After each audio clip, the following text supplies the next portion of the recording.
오늘은 200만 이상이 희생된 최악의 사건 킬링피드와 그 중심에 있었던 악마 폴포트에 대한 이야기입니다. 단순히 도시에 거주한다는 이유로 대학 교육을 받았거나 각종 전문직 등 지식인이라는 이유로, 심지어 안경을 썼다는 이유로 수용소에 갇히거나 죽어야 한다면 어떨까요? 그리고 이게 깡패나 어느 미친 집단의 지시 아닌 국가에서, 그것도 공식적인 정책과 사업으로 집단적으로 이루어졌다면, 말도 안 된다면 손사래를 쳤을 겁니다. 과거 고대 국가에서도 이런 일은 찾아보기 힘들죠. 하지만 실제로 이런 일들이 일어났던 곳이 있습니다. 영화도 아니고 소설도 아닌 현실 세계에서 말이죠. 바로 크메르 루즈 정권 시절의 캄보디아입니다. 해골이 무더기로 쌓여있는 사진으로 유명하죠. 이 시기에 이루어진 대규모의 살인은 킬링필드라 부르며, 인류사를 통틀어서도 이러한 잔혹하고 비참한 짓은 그 유래를 찾기 힘들 정도입니다. 먼저 사건의 중심에 있었던 크메르 루즈는 무엇이고 어떻게 캄보디아의 권력을 잡게 되었는지부터 보시죠. 크메르 루즈는 프랑스어식 표기로 붉은 크메르를 말하며, 붉은색은 공산주의를 상징합니다. 여기서 크메르란 캄보디아의 인구 90%를 차지하는 캄보디아의 주류 민족이죠. 매우 급진적이고 강경한 좌파 성향이었던 크메르 루즈는 1967년 북베트남의 지원으로 탄생했습니다. 미국은 캄보디아 지역에 많은 베트콩이 있다는 첩보를 바탕으로 캄보디아가 북베트남을 지원하는 것을 막기 위해 캄보디아 지역의 태평양 전쟁 당시 일본 본토에 떨어뜨린 폭탄의 양보다 훨씬 많은 양의 폭탄을 투하하죠. 동시에 친미 우익 세력들을 지원해 이들이 쿠데타를 일으키도록 유도했습니다. 1969년부터 1972년까지 이루어진 미군의 캄보디아 폭격은 많은 민간인 희생자를 만들었죠. 전쟁에 참전하지 않았던 중립국인 캄보디아를 공격한 것이었기에 국제사회에서는 미국을 비판하는 목소리가 높았습니다. 하지만 실제로 캄보디아에는 북베트남 인민군의 주요한 보급로가 있었기에 미군의 첩보는 완전히 틀린 것은 아니었죠. 1970년 미국의 지원을 바탕으로 친미 우익 세력이었던 론놀이 쿠데타를 일으켜 캄보디아의 권력을 장악합니다. 쿠데타 자체가 미군의 지원에 의해 이루어졌기 때문에 캄보디아의 베트남계 주민들을 박해했고, 수용소에 격리당한 베트남계 주민들을 집단으로 죽이는 일도 벌어졌죠. 실제로 1970년 한 해에만 캄보디아에 있는 베트남인들 중 20만 명 이상이 베트남으로 대량 귀환했습니다. 반면에 정권을 잡은 론놀은 미국의 비화 아래 온갖 부정부패와 비리를 저질렀죠. 론놀의 부패로 인해 캄보디아의 주력 수출업이었던 식량 수출업도 타격을 받고, 심지어는 식량을 수입하는 국가로 전락하게 됩니다. 특히 미군에 의해 자국민이 폭격을 맞고 죽는 상황에서도 자신들과는 관련이 없다는 태도를 일관했죠. 이러다 보니 당연히 캄보디아의 국민들이 미국을 좋아할 리가 없었습니다. 이때 크메르 루즈는 반미 정서를 잘 이용해 평화, 평등, 공평을 내세우며 시민들의 지지를 받았고 세력을 크게 키우죠. 크메르 루즈는 론놀의 쿠데타로 쫓겨났던 시아누쿠 국왕과 손을 잡으며 보수 세력에게도 지지를 받기 시작했습니다. 쿠데타로 정권을 잡은 세력의 권력을 뺏으려면 어떻게 해야 할까요? 피로 흥한 자 피로 망하리라, 바로 전쟁이죠. 정부군과 크메르 루즈와의 내전이 발생합니다. 내전은 격화되어 론놀의 친미 정부와 군부를 위협하기 시작하죠. 다급해진 론놀은 미국의 요청에 1억 5천만 달러에 달하는 원조금을 받았지만 이미 넘어가버린 민심을 되돌리기에는 역부족이었습니다. 결국 캄보디아 내전은 정부군이 패배하고 1975년 캄보디아 수도 프놈펜을 크메르 루즈가 장악하며 론놀의 친미 정권은 막을 내리죠. 론놀은 인도네시아를 경유하여 하와이로 망명을 갑니다. 도망친 거죠. 크메르 루즈는 키우 3판을 명목상 국가 원수로 내세우고 폴포트가 정부 수상을 맡아 실권을 장악합니다. 폴포트는 집권하자마자 도망친 론놀 대신 론놀의 수하들과 가족들 총 700여 명을 잡아 죽인 뒤 그냥 내다 버렸으며, 당시 분열되어 있었던 공산당을 장악한 후 공무원들과 군부 내에서도 대대적인 숙청을 했죠. 폴포트는 비밀의 유지가 혁명의 기본 원칙이라고 강조했기 때문에 북하이폴 87, 99 등 예명을 바꿔가며 활동을 했고, 집권하기 전까지 그 정체가 잘 알려지지 않았던 인물입니다. 그래서 일반 국민들 중에서는 그의 존재를 아는 사람은 거의 없었고, 집권 이후에도 마찬가지였죠. 같이 활동했던 사람들도 본명을 몰랐을 정도입니다. 심지어는 폴포트의 형과 누나도 정부 수상이 자신의 남동생이라는 사실을 몰랐죠. 대형 식당에 걸린 폴포트의 사진을 보고 남동생이라는 것을 알았습니다. 폴포트의 본명은 살로트 사르. 알아주는 분홍 집안에서 태어나 상당히 유복한 어린 시절을 보내고 국비 장학생으로 선정되어 프랑스로 유학도 다녀온 엘리트입니다.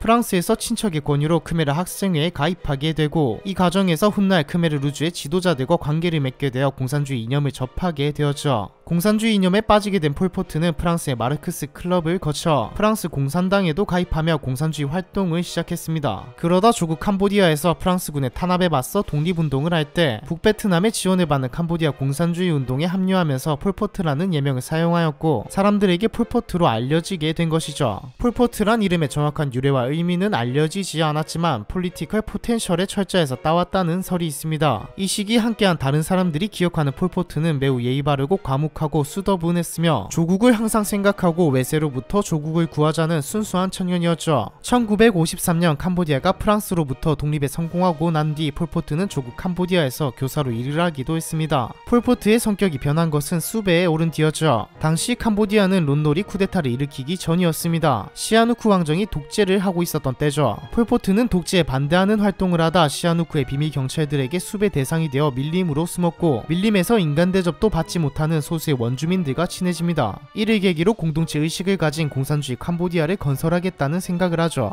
이때부터 청년 시절에 예의 바르고 순수한 모습보다는 과격투쟁의 노선으로 돌아서게 됩니다. 마치 냉전시대 아프리카의 지도자들과 같은 모습이죠. 폴포트는 북베트남과 중국의 지원 아래 무력 저항으로 캄보디아 왕정에 맞섰으나 독재는 엉뚱하게 론놀이 주도한 친미 쿠데타로 무너지게 됩니다. 공산주의를 찬양하는 폴포트에게 친미 정권은 마음에 들지 않았죠. 공격의 대상을 독재 왕정에서 론놀의 친미 정부로 바꿉니다. 시아누쿠 국왕은 론놀의 군부 세력에 맞서고자 친미 정부에 반대하는 여러 세력들을 끌어들였는데 왕정 폐지 운동을 벌였던 폴포트에게도 손을 건네죠. 폴포트는 자신이 반대하던 사람이었지만 국민적인 지지를 얻기 위해 시아누쿠 국왕과 손을 잡았고 국왕은 크메르루주의 지도자가 됩니다. 명목상으로만 말이죠. 폴포트는 반미정서와 시아누쿠의 지원을 등에 업은 채 론놀 정부를 무너뜨리고 실권을 장악합니다. 전국을 장악하는데 시아누쿠의 역할도 적지 않았기에 크메르루주의 집권 뒤 형식상으로나마 대통령의 자리를 주었지만 시아누쿠는 실권도 없었고 1년 뒤에 직위를 박탈당한 채 가택연금을 당하죠. 아내와 함께 처형당할 뻔했지만 당시 중국의 저원라이의 도움으로 시아누쿠는 처형을 면할 수 있었습니다. 하지만 자녀 5명, 손자, 손녀 14명은 크메르루주에 의해 처형당하게 되었죠. 이렇게 자신에게 눈에 가시였던 론놀 측 사람들과 시아누쿠 측 인사들을 제거하고 폴포트는 압도적인 권력을 잡습니다. 반외세, 반자본주의를 바탕으로 소련이나 중국 공산당과도 다른 새로운 사회주의 국가의 건설을 표명했죠. 전 국민의 머릿속에서 완전히 자본주의 요소를 없애버리고 공산주의로 무장된 투사를 기르려고 했습니다. 본래 칼 마르크스의 과학적 사회주의와 공산주의 개념은 자본주의가 완성된 상태에서 혁명을 통해 노동자들이 주류가 되는 프롤레티아 독재가 이루어져야 하기 때문에 자본주의 자체를 부정하는 것이 아니죠. 하지만 폴포트는 이를 왜곡해서 받아들여 자본주의적 요소가 조금이라도 들어가 있다면 정치, 사회, 문화의 모든 것을 없애버리는 새로운 사회주의 국가를 건설하고자 했습니다. 농업 중심의 공산주의 국가의 건설을 궁극적인 목표로 삼았죠. 보통 같은 노선을 선택한 국가끼리는 돕고 살았지만 과격한 방식의 독자 노선을 추구했기 때문에 다른 공산권 국가들하고도 사이가 좋지 않았습니다. 캄보디아는 고립되었죠. 폴포트는 자신의 롤모델인 마오쩌둥이 주도했던 중국의 대학진 운동을 모방하여 더욱 과격하고 극단적인 방식으로 캄보디아를 끝으로 내몹니다. 중국 대학진 운동의 실패를 자본주의의 산물인 도시가 존재했기 때문이라고 생각해 도시 자체를 없애버리겠다는 생각을 하죠. 또한 폴포트는 개인의 사유재산 소지를 완전히 불허하고 시장경제 시스템 자체를 없애버리려고 했습니다. 자본주의의 온상이라 지목된 화폐제도도 폐지했고 우리나라의 한국은행격인 푸놈펜 중앙은행을 폭탄으로 폭파시켰죠. 다른 공산주의 국가들에서도 유사한 사례가 없고 세계사적으로도 유례가 없는 미친 짓이었습니다. 화폐와 시장경제가 없어졌기 때문에 모든 물건은 물물교환 형식으로 얻어야 했고 그마저도 본인이 소유할 수 없었죠. 대다수의 필수품들은 국가의 배급을 통해서만 얻을 수 있었습니다. 또한 중국과 일부 교류를 제외하고는 외국과의 외교도 단절하고 무역도 소멸되었죠. 이동수단을 소유하는 것도 금지되고 신문을 발행하는 것도 금지되어 언론사들도 강제로 폐간당했습니다. 심지어 크메르루주의 허가 없이는 결혼조차도 할 수 없었고 연애하는 것도 금지되었죠. 크메르루주는 이전까지의 모든 것을 부인한다는 의미에서 자신들이 집권한 1975년 4월을 0년으로 공표합니다. 진짜 소설 같네요. 도시에 있는 시민들은 농촌의 집단 농장으로 강제 이주당했고 전 국민들은 국가가 만든 집단 농장에서 검은색 옷과 폐타이어로 만든 신발을 신은 채 농업과 물건을 만드는 일에 동원되었죠. 당연히 직업적 특성이나 개인의 능력과 적성은 전혀 고려하지 않았고 그냥 까라면 까야 했습니다. 안 하면 그만 아닌가라는 생각을 하실 수도 있는데 개인은 국가에서 맞춰준 할당량을 매일 채워야 했습니다. 이를 지키지 못하면 가혹한 일들이 기다리고 있기 때문에 끊임없이 일을 해야 했죠. 또한 학교가 자본주의를 가르친다고 모아 전국의 모든 학교와 대학을 강제로 폐쇄시키고 학생들은 크메르루주가 시행하는 극단적인 공산주의 사상교육과 군사훈련을 받았습니다. 심지어 어린 아이들을 납치해 강제로 군사훈련을 시키고 소년병으로 기르기도 했죠. 국민들이 바보도 아니고 순순히 따랐을까요? 당연히 아닙니다. 캄보디아 전역에서 시민들은 들고 일어나기 시작했죠. 무력저항도 심화되어 내전이 벌어질 상황까지 치닫습니다. 폴포트는 국가의 발전을 가로막는 자들은 모두 죽여야 한다고 공표하며 저항하는 자국민들을 대상으로 잔인한 정책을 펼치죠. 밀어붙이죠. 캄보디아 전역이 피로 물들기 시작한 순간입니다. 국가 정책에 아니 폴포트에게 반하는 사람은 모두 자본주의를 지지하는 사람이 되었습니다. 사실 여기까지만 했더라도 그렇게 끔찍하지는 않았을 텐데 폴포트는 자신에게 반대하는 사람이 아닌 자본주의에 빠질 만한 사람들까지 영역을 확대했죠. 자본주의나 외국과 관련된 사람들, 지주, 사업가, 무역가, 외교관, 그리고 외국어를 잘 구사하는 사람들은 물론 교사, 의사, 약사, 교수, 법조인 등 전문적인 직업을 가진 사람들, 유학생과 중산층 이상의 사람, 유명 스포츠 선수와 예술가, 가수와 연예인까지 농민과 노동자를 제외한 모든 직종의 사람들을 악의 축으로 몰기 시작했습니다. 그리고 이들을 전부 몰살시키는 정책을 시행하죠. 지식인까지도 몰살하라고 명령을 내렸는데 지식인인지 판단하는 여부 또한 매우 자의적이라 지금 들으면 황당하고 처구니가 없을 정도입니다. 일단 대학 교육을 받은 사람, 고등교육을 받은 사람은 무조건 처형 대상에 들어갔고, 영어를 할 수 있거나 손바닥에 노동의 상징인 굳은 살이 없다, 안경을 썼다, 책을 똑바로 들고 있는다, 시계를 볼 줄 안다는 이유만으로도 지식인으로 몰려서 수용소에 가두거나 처형시켰죠. 중국의 문화대혁명도 이렇게까지는 하지 않았습니다. 크메르루주가 권력을 잡기 전 캄보디아 전역에는 약 800명 정도의 면허가 있는 의사들이 있었는데 정책이 시행된 이후에는 다 40명만이 살아남았죠. 판사는 545명 중에 단 4명만 살아남았습니다. 캄보디아의 국영방송국 TVK도 강제로 폐쇄시킨 뒤 모든 방송시설을 파괴하고 방송 기자를 포함한 스태프들은 모두 처형시켰죠. 라디오 방송도 금지하고 전화를 사용하는 것도 금지되었습니다. 크메르루주에 허가 없이 다른 지역으로 이동하려다가 발각되면 현장에서 즉결로 처형하였죠. 종교도 마찬가지였습니다. 강력한 탄압을 넘어 절과 교회를 파괴하고 신자들을 대량으로 죽였죠. 킬링피드의 절정은 민족주의였습니다. 크메르족을 제외한 소수민족의 존재를 금지하며 당시 인구의 15% 정도였던 소수민족들을 보이는 대로 죽이기 시작했죠. 인구 50만의 상당한 규모를 가졌던 참족은 절반 이상인 30만 명이 죽었을 정도입니다. 크메르인들 중에서도 캄보디아 전통문화를 잘 알고 있거나 능통한 사람들도 반동분자로 몰아서 대량으로 죽였죠. 캄보디아의 전통문화들은 이때 많은 부분이 소실되었습니다. 보면 볼수록 문화 대혁명이랑 닮았네요. 수도 프놈펜에 살던 사람들은 정글에 끌려갔습니다. 전기와 수도도 없는 오두막으로 이주시킨 후에 인민공사에서 일하도록 하였죠. 이 과정에서 1만 명에 달하는 사람이 죽어나가 수도 프놈펜에는 명색이 수도임에도 5,000명이 인구에 닿였습니다. 76년부터는 모든 국민들이 인민공사에서 살아가게 되었죠. 프놈펜을 포함한 도시의 사람들은 수로 건설과 같은 중노동에 동원되었습니다. 노약자도 예외는 없었죠. 일주일에 2번씩 열리는 생활 모임 시간에는 자아 비판도 강요되었습니다. 고참 지도부의 지휘 아래 모든 국민들은 각자 자신이 잘못한 일과 최근에 한 활동들을 공개적으로 자백해야 했죠. 이는 지위 고하를 막론하고 시행되었습니다. 특히 자아 비판의 가장 중요한 목적은 상호 감시와 잘못에 대한 고발이었기 때문에 조금이라도 잘못이 발견되면 바로 처형당했죠. 캄보디아 사람들은 서로 계속 경계하고 의심해야 했습니다. 크메르루주는 각종 수용소를 만들고 저항하거나 자신들의 기준으로 자본주의 물이 든 사람들을 수용시켰고 잔인한 방법으로 죽였죠. 주로 쓰인 방법이 몽둥이를 이용해 마구 때려 죽이는 형태였습니다. 사실 더 잔인하고 끔찍했는데 이건 말하면 영상이 제재를 당하기 때문에 적당히 하도록 하죠. 폴포트는 반동분자들의 씨를 말려야 한다는 것을 강조했기 때문에 체포된 사람의 3대까지 연좌제를 적용했습니다. 처형자의 아내와 형제는 물론 자녀까지도 죽이는 것이 당연한 듯 행해졌죠. 보안 감옥인 뚜올슬랭은 수용소 중에서도 가장 악명이 높았습니다. 뚜올슬랭에서는 약 2만 명 이상의 수용자들 중에서 12명만이 생존했죠. 이들도 발전소의 전기발전 기술사, 그리고 폴포트의 초상화와 흉상을 만들었던 미술가, 수감자들의 사진을 촬영한 사진작가라 사실상 2만 명 모두 살해된 겁니다. 외국인들과 캄보디아인이 유일하게 대피할 수 있었던 장소는 수도 프놈펜에 있는 프랑스 대사관 뿐이었습니다. 당시 프랑스 대사관으로 대피한 인원만 외국인과 캄보디아인을 합쳐 3,000여 명에 달할 정도였죠. 하지만 이것도 잠시 크메르루주는 대사관을 협박해 외국인과 외국인 남성과 혼인한 캄보디아 여성 및 자녀들만 남기고 한 명도 빠짐없이 내보내라고 요구하였습니다. 이에 응하지 않으면 수도와 전기도 차단하고 대사관 내부로 무장 진입할 것이라고 협박하였죠. 결국 대사관 측은 대부분의 캄보디아인을 대사관 밖으로 내쫓을 수밖에 없었습니다. 인권국가를 자처하던 프랑스를 향해 국제사회에 많은 비판이 쏟아졌죠. 그래도 쫓겨나지 않은 사람들은 태국으로 탈출할 수 있었습니다. 이런 상황인데 나라의 경제가 제대로 굴러갈 리가 없겠죠. 심지어 농업국가를 자처하며 막대한 노동력을 농촌으로 투입했지만 100만 명이 넘는 사람들이 기아와 기근에 시달렸고 농업 생산력도 처참할 수준으로 파괴되었습니다. 일할 동기가 부족했을 뿐더러 도시인들이라 제대로 농사 지식을 가지고 있지 않았기에 노동력은 많았지만 오히려 수확량은 떨어졌고요. 그나마 수확한 농작물은 무기를 얻을 자금을 구하기 위해 중국으로 대부분 수출했고 주민들에게는 하루 2잔의 맑은 쌀죽만 배급했죠. 인류사의 유례가 없을 정도로 희대의 극단적인 지역이 캄보디아에 도래했지만 미국은 북베트남을 막고자 오히려 크메르루주를 지원해 지원했습니다. 베트남 때문만이 아니라 당시 미국은 소련 견제를 위해 친중국 정책을 펼치고 있었기에 소련보다는 중국에 더 가까웠던 캄보디아를 밀어준 것이죠. 실제로 크메르 루즈가 미국의 지원을 받고 M16 소총으로 무장한 모습을 볼 수 있습니다. 크메르 루즈 정권은 1976년 북베트남의 베트남 통일 이후 베트남의 캄보디아 침공으로 무너졌습니다. 같은 공산주의였던 베트남이 침공했다는 것에 의아할 수 있는데 폴포트 자체가 베트남인을 혐오했죠. 베트남에 시달렸던 역사 때문에 베트남인들을 증오했습니다. 그래서 베트남계 캄보디아인들과 친베트남 성향의 인사들이 대대적으로 처형했고, 심지어 1978년에는 베트남을 선제 공격하기도 해 베트남을 격분하게 만들었죠. 참지 못한 베트남은 1978년 25만의 병력으로 캄보디아를 침공했고, 1979년 푸노펜을 점령해 베트남 괴뢰정부 캄푸치아 인민공화국을 수립하면서 크메르 루즈는 권력을 잃고 정글 속으로 도주합니다. 이로써 킬링피드라 불리는 대규모의 비극도 끝이 나게 되죠. 캄보디아 국민들은 베트남이 지배하는 캄보디아가 더 좋았을 겁니다. 캄푸치아 정부는 화폐 제도도 복원시키고 학교와 병원을 만들었죠. 중앙은행과 방송국도 다시 세웠습니다. 하지만 캄푸치아 인민공화국은 베트남의 괴뢰 정권이라는 이유로 소련과 폴란드와 같은 친소련 국가를 제외한 대부분의 국가의 승인을 받지 못했죠. 중국은 친중 정권이었던 크메르 루즈 정권을 무너뜨린 베트남에 캄보디아의 해방 등의 명분으로 베트남을 공격하면서 중월 전쟁이 발발하기도 했죠. 이때 미국은 크메르 루즈가 킬링피드를 저질렀다는 사실에는 전혀 신경 쓰지 않고 베트남 전쟁의 치욕을 갖기 위해 크메르 루즈를 지원합니다. 미국과 중국의 지원을 받은 크메르 루즈는 세력을 유지하며 정글 속에서 게릴라전을 펼쳤죠. 내전이 발발하게 된 것입니다. 내전은 장기화되었고 수십만의 사람들이 다시 죽어나갔죠. 1989년 독립 사회주의 국가들이 무너지고 독일까지 통일되면서 베트남군은 캄보디아인들의 자치권을 인정하고 조속히 철수합니다. 크메르 루즈는 1998년 수장 폴포트가 심장마비로 사망하면서 잔존 세력도 완전히 소탕되게 됩니다. 폴포트는 폐타이어와 쓰레기 더미 속에서 화장되었죠. 이런 일이 있었음에도 폴포트와 킬링피드는 한동안 주목받지 않았습니다. 미국 정부가 크메르 루즈를 지원했던 것 때문에 의도적으로 묻은 것이죠. 킬링피드를 세계에 알린 것은 베트남입니다. 베트남이 캄보디아를 공격했을 때 국제 여론이 안 좋아지자 명분 삼아서 세계에 알린 것이죠. 이후 캄보디아 언론인 딥브런의 탈출 기행이 뉴욕타임즈에서 다루어지고, 이 기사를 쓴 시드니 샌버그 기자는 퓰리처상을 수상합니다. 1984년에는 킬링피드라는 영화가 만들어지고 57회 아카데미 시상식에서 나무조연상, 촬영상, 편집상을 수상하면서 전 세계가 킬링피드를 알게 되었죠. 당시 마오이즘과 친중국 성향을 보였던 일본의 사회당과 유럽의 일부 좌파 정당은 우파에 의한 선전이라고 주장하기도 했으나 오히려 킬링피드를 필사적으로 홍보하던 것은 공산권 국가들이었습니다. 현재 캄보디아는 1993년 총선거가 실시되며 입헌 군주제를 채택하고 나라를 안정화시키고 있죠. 물론 잘 운영되고 있다는 뜻은 아니고 총리직을 역임하고 있는 훈센도 부패한 독재 정치를 펼치고 있습니다. 아직까지도 완전히 가난과 기아에서 벗어나지는 못했죠. 그래도 크메르 루즈 전범재판소를 설립해 책임자들의 적극적인 조사와 처벌을 진행했습니다. 조사 결과 대략적으로 200만 명 안팎의 사람들이 킬링피드 기간 동안 사망한 것으로 나왔죠. 2020년까지 캄보디아 문서센터가 발굴한 매장지만 2만 3천여 곳이며 확인된 유해도 130만 명이 넘습니다. 킬링피드는 현재까지도 캄보디아의 정치, 문화, 사회에 많은 악영향을 끼치고 있습니다. 많은 캄보디아의 전통 문화가 파괴되었고 지식인들이 사망하여 과학, 의료, 교육 등 국가를 이끌어갈 학문과 지식의 바탕이 무너져 버렸죠. 이러한 비극이 반복되지 않기를 바랍니다. 킬링피드와 폴포트 이야기, 이번 편은 여기까지입니다.